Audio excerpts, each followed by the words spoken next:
രക്ഷപ്പെടും, എല്ലാം ശരിയാകും. ഇത് വെറുതെ പറയുന്നതല്ല. രക്ഷപ്പെട്ട എല്ലാവർക്കും ഇങ്ങനെ ഒരു കാലം കൂടെ ഉണ്ടായിരുന്നു എന്നതുകൊണ്ട്.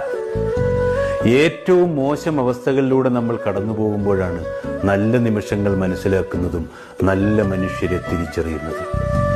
തീയിൽ തൊടുമ്പോഴാണ് വെളിച്ചം മാത്രമല്ല വേദനയും തരുമെന്ന് മനസ്സിലാക്കുന്നത്. ജീവിതത്തിൽ ചിലപ്പോൾ തോറ്റുപോയേക്കാം, ഒറ്റപ്പെട്ടേക്കാം, അവഗണിക്കപ്പെട്ടേക്കാം. എങ്കിലും ഒന്നിനും ആരുടെയും കാലുപിടിക്കരുത്. ഔദാര്യം കൈപ്പറ്റിയാൽ അടിമത്വം അനുഭവിക്കേണ്ടി വരും. ഓരോ സങ്കടങ്ങളും നമുക്ക് സമ്മാനിക്കുന്നത് വേദനകൾ മാത്രമല്ല, മുന്നോട്ട് ജീവിക്കാനുള്ള തിരിച്ചറിവുകൾ കൂടിയാണ്. മറക്കാനും മനസ്സിലാക്കാനും മനുഷ്യന് കഴിയണമെന്നേ, എങ്കിലേ മടുപ്പില്ലാതെ ജീവിക്കാൻ കഴിയൂ.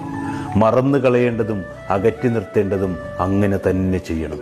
എങ്കിലേ മനസ്സമാധാനത്തോടെയും സന്തോഷത്തോടെയും ജീവിക്കാനാവും.